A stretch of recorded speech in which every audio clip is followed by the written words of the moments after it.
Pemirsa, Kementerian Agama tetap melaksanakan persiapan Haji 2020 meski pemerintah Kerajaan Arab Saudi mengeluarkan surat agar pemerintah Indonesia menunda penyelesaian kontrak layanan haji. Kementerian Agama menyatakan pengadaan layanan ibadah haji sampai saat ini masih berjalan.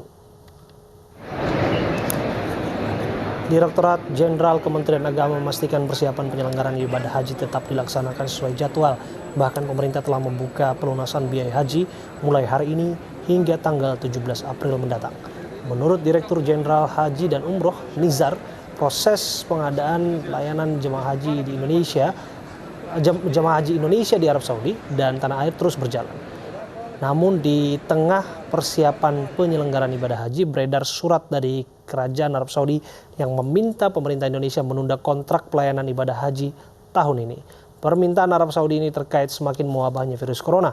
Surat permintaan penundaan ditujukan kepada Menteri Agama Fahrul Razi.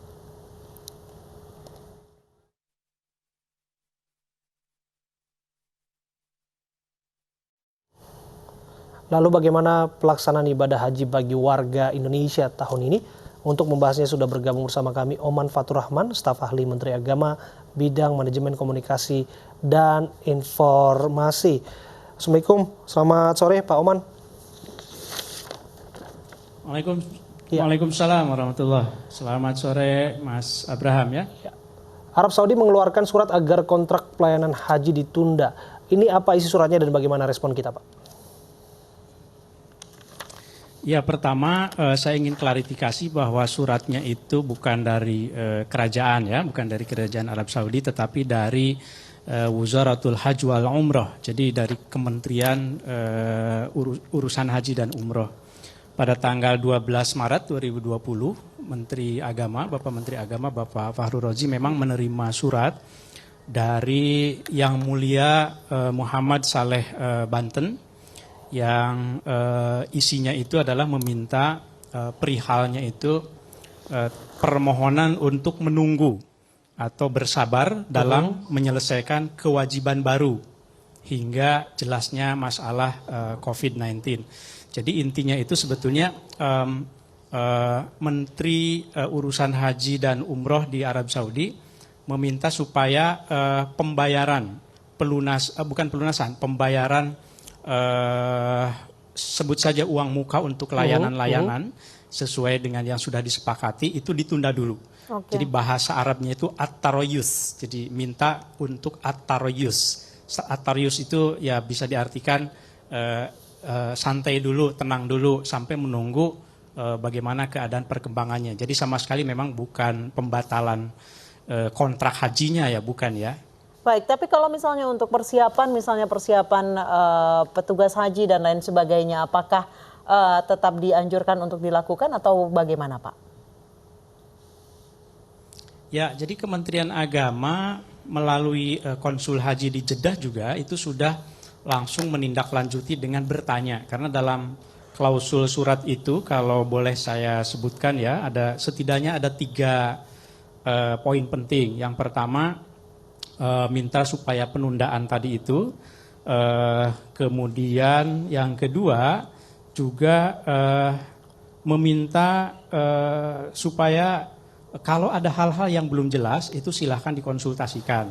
Dan yang ketiga itu pemerintah Arab Saudi berjanji untuk terus memantau perkembangan terkait situasi corona ini dan akan segera mengkomunikasikannya kepada Bapak Menteri Agama. Nah, dalam hal ini maka melalui Konsul Haji di Jeddah kita sudah melakukan komunikasi, bertanya begitu, apakah persiapan haji, layanan haji khususnya di luar negeri tetap dilaksanakan, dan memang konfirmasi dari otoritas di sana tetap dilaksanakan.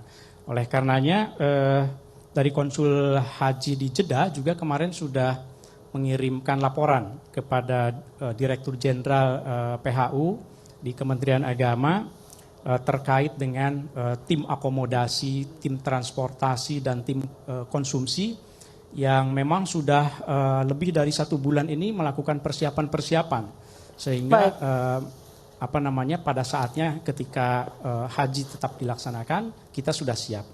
Pak Oman, apakah memang keputusan persiapan jemaah haji ini masih fleksibel, maksudnya masih melihat kondisi virus COVID-19 ini seperti apa wabahnya, apakah nanti ketika menjelang musim haji sudah selesai, kita semua tentu berharap hal itu terjadi, Pak. Ya, jadi kami di Kementerian Agama secara terbuka menyampaikan ke masyarakat bahwa kita harus siap dengan dua kemungkinan. Kemungkinan yang pertama adalah haji tetap dilaksanakan, maka kita menyusun skema-skemanya untuk meningkatkan kesehatan. Misalnya, maksud saya meningkatkan standar prosedur kesehatan. Misalnya dalam tahap pelunasan yang dimulai pada hari ini, tanggal 19 Maret misalnya, kita menganjurkan supaya diutamakan non-teller pembayarannya. Kemudian untuk menghindari kerumunan ya, kalaupun ada terpaksa kerumunan, maka standar kesehatan itu betul-betul diperhatikan begitu. Jadi saya kira tahapan-tahapannya yang layanan di dalam negeri khususnya itu tetap dilaksanakan, tetapi dengan menerapkan protokol yang lebih ketat lagi. Meskipun memang mungkin perlu kami update juga bahwa dari arahan Bapak Menteri Agama Pak Fakhrul Razi terkait layanan untuk manasik khususnya, Bapak Menteri Agama memberikan arahan supaya khusus untuk manasik ini layanannya ditunda terlebih dahulu karena ini melibatkan kerumunan. Sudah pasti ya kalau manasik sampai ada kejelasan situasinya. Oke, baik, terima kasih atas informasi Anda Pak Oman Fatur Rahman, staf ahli Menteri Agama sudah berbincang bersama kami.